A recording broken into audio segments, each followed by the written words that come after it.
Welcome back to U.S. History. We're going to pick up with World War II, the Pacific Theater today. I have updated your notes and have placed that on the stream page. I did want to give a shout out to my awesome visor here displaying the Power T. And for those of you who are Alabama fans, oh, heck, who am I kidding? For that one of you who is an Alabama fan, I hope you enjoy sitting there having to stare at this awesome Power T for this entire lecture. Go Vols, especially for the fact that we just secured a commitment from a 5-star straight out of Alabama. We're on our way back. So, picking up with the Pacific Theater, this is Roman numeral 4 in your notes. I displayed this map here to show you the extent of the Japanese Empire in World War II. So we can see with these dotted lines, this is how far the Japanese got with controlling the Pacific Ocean, and that's a good bit. And even though we've covered a lot of the European theater, the war in the Pacific had not just stopped. The United States had continued to fight in the Pacific against the Japanese. But we can see this is pretty scary. They controlled all the way up into the Aleutian Islands off the coast of Alaska and even very, very close to the Hawaiian Islands here. So that brings us to the first point, is the Japanese capture of the Philippines. The Philippines had been under the U.S. control, for quite some time, and they were under the control of General Douglas MacArthur at this point. The United States had been using it as a naval base here. But once the Japanese landed on Christmas Eve, they landed on the Philippines and began to push the United States further and further off the island. It got to the point where FDR, he said, I don't want to lose one of my top generals. So he told MacArthur to leave. And so the day that MacArthur left the Philippines, he swore an oath to the American soldiers and to the Filipino people there. He said, I shall return, which he would eventually make good on that promise, but he ended up leaving. Sadly, for the American soldiers that were left on the Philippine islands and for the Filipino soldiers there who were fighting against the Japanese, they were captured and experienced great brutality at the hands of the Japanese. We call it the Bataan Death March. It's on page 467. If you look on page 467, there is a purple box there. It's entitled the Bataan Death March, and it states, one of the greatest atrocities of the war in the Pacific was the Bataan Death March. At Bataan, the Japanese captured more prisoners than they expected, more than 70,000. Because the soldiers had been on short rations already, they were not in good condition. Beginning on April 10th, 1942, the Japanese forced their prisoners, which were American prisoners left behind in the Philippines, to march nearly 100 miles through jungle heat to a prison camp. The Japanese denied the prisoners food and water for days at a time. They beat and even killed the men for little infractions, such as talking, resting, or helping others who collapsed. Those who fell behind were bayoneted, meaning they were stabbed with the bayonets at the end of the rifles of the Japanese. Many of the prisoners drank dirty water from ditches and got sick. A few managed to escape and fight alongside guerrilla forces. Estimates of those who died on the march range from 7,000 to 10,000. So these Filipino soldiers and American soldiers captured in the Philippines experienced great brutality at the hands of the Japanese. Well, moving along from the capture of the Philippines, we want to talk about the American strategy. Once the Americans found the right strategy to fight war in the Pacific, they began to experience great success. Their strategy was called island hopping.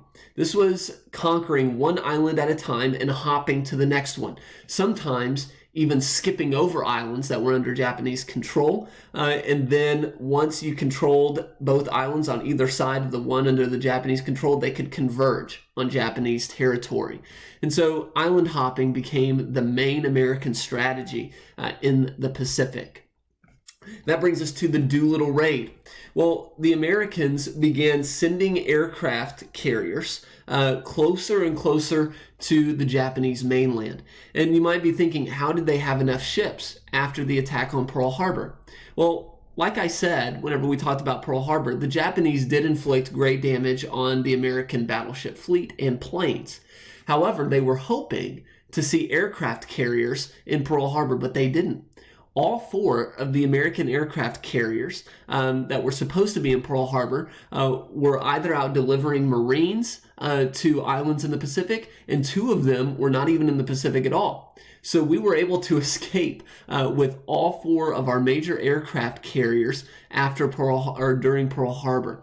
And so these aircraft carriers were being used majorly in the Pacific. One of them, the Hornet, was able to get within 700 miles of the Japanese mainland. And there was a man by the name of Jimmy Doolittle who was in charge of what we now call the Doolittle Raid. He led 16 B-25 bombers in a bombing attack on Tokyo. And so Japan, their officials, they had no idea where these bombers came from. They thought, how in the world are they able to even be here? Because they didn't know that the aircraft carrier was within 700 miles of their mainland. Now, while the raid did not inflict much damage, it caused the Japanese to change their strategy. They began to realize we need to hurry up with our plan of trying to capture all of the islands in the Pacific. And so we kind of forced their hand here and made them try to move up their timetable on their plan to capture the Pacific. Now, one interesting thing about the Doolittle Raid, which details the bravery of these men, is that there were 80 bombers who flew across the Pacific to attack Japan. They didn't have enough fuel to return back to the aircraft carrier, so they knew that it was a one-way flight.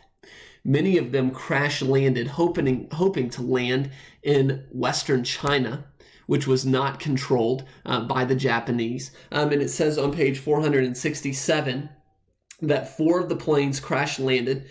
3 raiders were killed, though, in Japan. 3 of the raiders were killed, 8 were injured in those crashes. A total of 8 pilots and crew members were captured by the Japanese. 3 of those pilots were executed, 1 died as a prisoner of war, and then the others were liberated after the United States was able to capture Japan and after Japan had surrendered. So they were able to fly from the Pacific across Tokyo and then hoped to land in this area right here. Some of them were able to, but most of them were not able to. Okay, so moving on from the Doolittle Raid, we have the Battle of Coral Sea. So Japan decided that it was going to try to lure America into battle so that they could destroy our aircraft carriers. And so they split up their aircraft carriers, 2 of which sailed toward Australia by using the route of the Coral Sea here. And then the other 2 were sent toward Hawaii in the Battle of Midway right here. So you have 2 coming toward Midway, 2 going toward Coral Sea. The Battle of Coral Sea was interesting because our aircraft carriers never saw theirs, and theirs never saw our aircraft carriers. And so all of the portion of the Battle of the Coral Sea was fought entirely by planes. Flying over the aircraft carriers, trying to inflict damage on one another in dogfights, planes fighting one another taking place. We inflicted great damage on the Japanese aircraft carriers.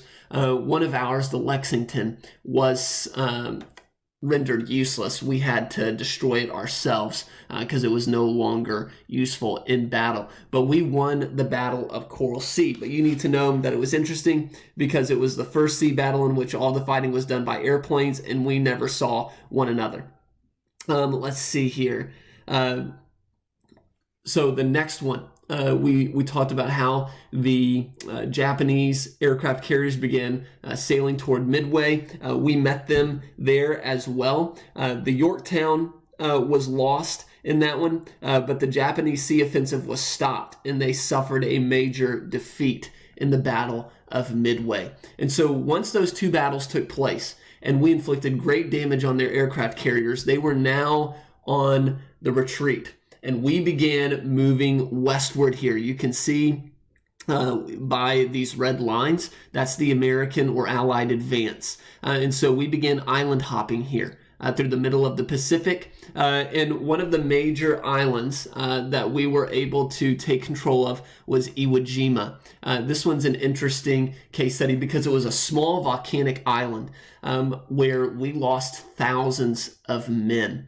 This is also the island, and the reason why we wanted it is because the Japanese had entrenched themselves in Iwo Jima and were able to launch a lot of attacks on American planes and aircraft carriers flying by. And so we wanted to take control of that island to give us a free path toward the mainland of Japan.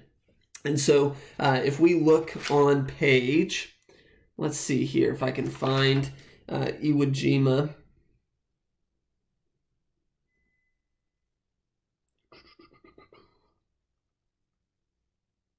All right, so on page 469, it says the small island, only 700 miles from Tokyo, had been a station from which the Japanese could intercept American bombers that were headed for Japan. If we were to capture that island, it could be an emergency stop for American bombers. It says, but Iwo Jima proved to be the costliest chunk of rock and black sand taken by the U.S. Marine Corps in its 168-year history. More than 5,000 Marines died during its capture in early 1945. Now, what makes Iwo Jima special is that not only was it difficult to capture, but it also was the source of that famous photo. Let's see if I can find it here. That famous photo of these Marines hoisting up the American flag on top of the mountain there in Iwo Jima. And this is also one of my favorite memorials in Washington, D.C. that I hoped we could go to. But this is a famous Marine picture, also one of the most famous pictures of World War II. These men hoisting Old Glory above Iwo Jima. All right, so we talked about the Battle of Coral Sea. I wanted to talk about the Japanese advance here. Japanese soldiers were told that the best gift they could give their emperor was their life. So many of these Japanese soldiers were willing to die before they were captured, and many of them would commit suicide before they were captured. In fact, there were Japanese citizens on the island of Okinawa. And let's see if I can find that island. As we began to move closer and closer toward the mainland here in Okinawa, we were able to recapture the Philippines, by the way, Douglas MacArthur making good on his promise that he would return. We were able to recapture the Philippines and move towards Okinawa. The citizens of Okinawa were told by the Japanese military that the Americans would brutalize and treat terribly anyone that they captured. And so a lot of these citizens were told it would be better for you to commit suicide than be captured by the American soldiers. And the Japanese military would give them hand grenades to commit suicide and kill their whole family so that they wouldn't be captured by the Americans. There were Japanese families who would set these grenades off to kill their families or even jump from cliffs onto jagged rocks before they were captured by the Americans. Just terrible, terrible lies told to them by the Japanese military. And so a lot of times the military would even tell their pilots, listen, if you really want to help the Japanese military and if you want to make the emperor proud, then you will take part in what we call kamikaze. And so these kamikaze pilots would fly old planes loaded with explosives and dive bomb and crash these planes into American ships and bases. It says here on page 470 that such attacks were a product of the Japanese belief that the highest gift one could offer was their life. And so they would let these inexperienced pilots crash these planes into ships. And so it killed, they launched 1,465 attacks. And it said it sunk 30 U.S. ships and damaged 164. So these kamikaze attacks were deadly and very, how should I say this, very successful for the Japanese. And so this style of fighting was difficult to overcome since they had nothing to lose. They were willing to give up their lives easily. All right, that's it for this time. I'll see you tomorrow. Take care.